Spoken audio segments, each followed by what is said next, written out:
Hey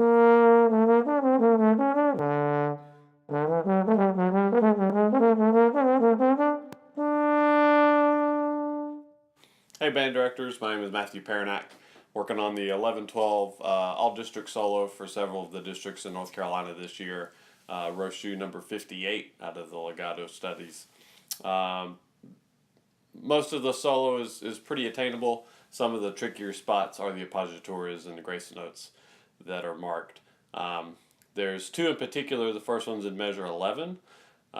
It's this figure here.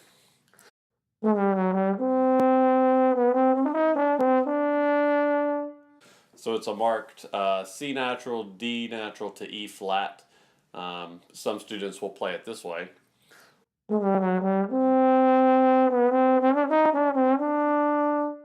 And it's really hard to get the same clarity in terms of the articulation of hearing both of the short notes. So an option is to play the C in third as normal, play the D in fourth, and then play the E flat 5.5 to 6, and then work your way back, D in fourth, C in third, to finish the phrase. So it comes out something like this. One more time.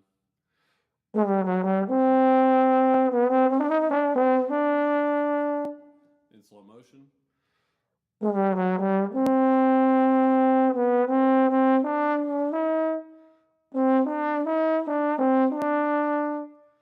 So it comes out something like this.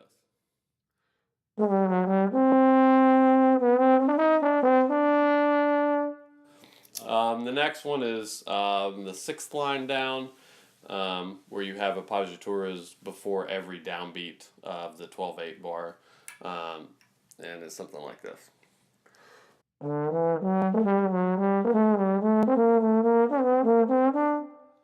The easiest way I found to do this is to find a couple of alternate positions. So play the A appoggiatura in 6, play the B flat appoggiatura in 5, the C is in 3, and then everything else is fairly standard. So in slow motion.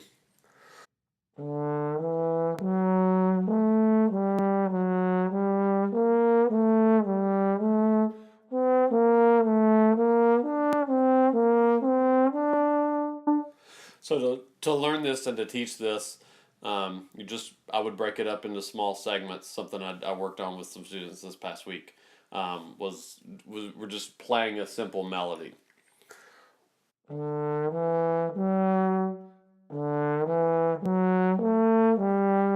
Make sure your pitch is good on each note. My F sharp was a lot of tune the first time. Here's the first short melody again.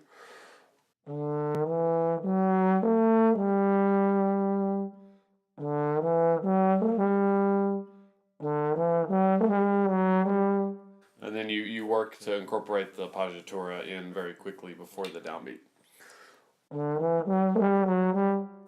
The B flat on the second big beat is a little more challenging to play in tune on that partial because we don't spend time out there as trombone players. So I have the students play the B flat in first, play the B flat in 5. If you're in a group setting, have every other person play the B flat in first position, have every other person play the B flat in 5th, and then switch. So neighbors are hearing the people on either side of them play the B flat in the different position that they are, and try to make both of those sound the same.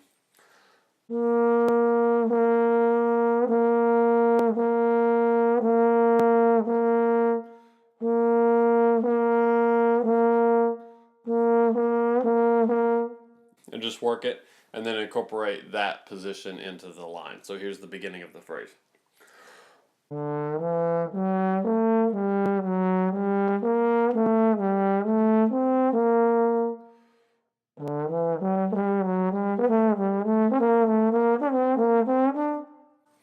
In the Joe Alessi edition of the Arbin book, he talks about the appoggiatura as being softer, shorter notes that happen right before the louder primary notes.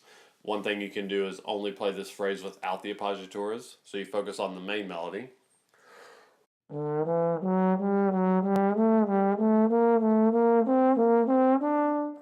And then as you get comfortable with the appoggiaturas, add them in, keeping it slow but maintaining your tempo.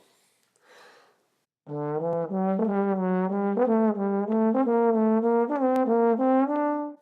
then slowly speeding it up as you can maintain the quality, but get the pace. We'll try that one more time.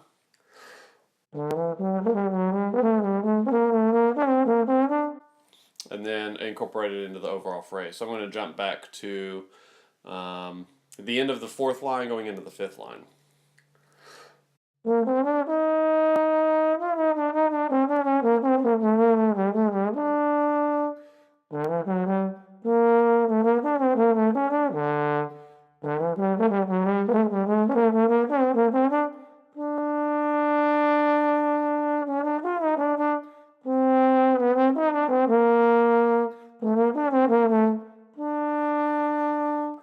And I think throughout this whole solo, it's important that students find options for their alternate positions, just to try to avoid a lot of first to third to first to third, just chainsawing back and forth. Or it gets pretty unmusical to do that over and over again. So if you can find ways to incorporate a rounder slide technique to pick up some D's in fourth, maybe the arpeggios at the beginning, you use some fourth positions on the high D's and G's, so whatever sounds musical and is efficient for the player. I'd encourage you to do that. So I hope this has been helpful and happy practicing.